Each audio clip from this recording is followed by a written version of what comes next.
Good evening. My name is Karen Sanchez, and I'm currently an ASU student majoring in microbiology. Throughout the course of my studies, I have been exposed to relevant and significant information in regards to HIV transmission. This conversation that will take place will be about mother-to-child HIV transmission. This conversation should take approximately about 5 to 7 minutes. You will find that in this video, however, as a disclaimer, that there might be suggestive themes that may require some to come back to the video at a later time. But you will find that when you come back to the video in a later time, you will find relevant and valuable information in regards to mother-to-child transmission. Starting off, there is no cure anywhere in the world for HIV. However, there is life-saving treatment in order to ensure that an HIV positive person has a long and healthy life. The only way to obtain this medication is to get tested positive for HIV. Now that you know where to obtain this medication in the case that you are HIV positive, we will go over the 3 ways that mother-to-child HIV transmission can occur. The first way that mother-to-child transmission can occur is during birth. During birth, there is an enormous amount of blood and vaginal secretions through the passageway that which a baby is, being delivered. As the baby is going through the uterine canal, the uterus and such, there is micro tears in the baby's skin, and when exposed to these bodily fluids that contain HIV, the baby may become infected with HIV. The statistic of HIV, this particular HIV mother-to-child transmission, is that if an HIV positive mother is giving birth, then 1 in 3 children will become infected with HIV. Now, in order to reduce that 1 in 3 statistic into 0 is to take an anti-HIV and antiretroviral medication 48 to 72 hours prior to the childbirth.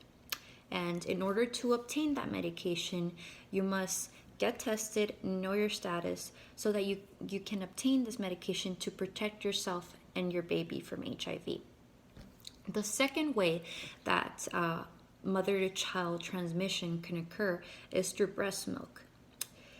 Breastfeeding, breast milk is a bodily fluid that contains HIV, and through the act of breastfeeding, HIV positive mother the child of that HIV positive mother may run the risk of becoming infected with HIV.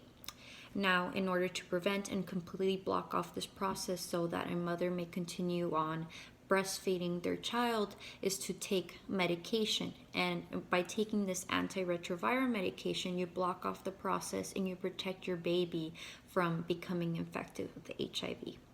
Now, in order to obtain this medication, you must get tested, know your status, so you can obtain this medication to protect yourself and your baby from HIV.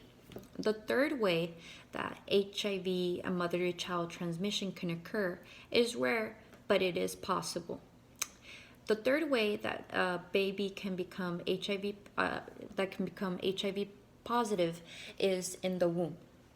In cases in where the placenta may be compromised, because the placenta essentially works as a barrier, as a protective barrier of the baby, so essentially the placenta protects the baby from HIV. In the cases that the placenta may be compromised, such as trauma or malnutrition, the baby can become infected in the womb if the placenta degrades. Now, in order to prevent this, a HIV positive mother can be taking medication in the case that this event should occur, so that the baby will be protected from HIV. Now, to recap, the 3 ways in which mother-to-child transmission can occur is during breastfeeding, during childbirth, and in the womb. Now, and in order to prevent all these 3, you must obtain medication. And in order to obtain this medication, you must get tested, know your status so you can protect yourself and your baby from HIV. That will be it for today. I hope that you find this information relevant so that you and your baby can live a long and healthy life. Thank you.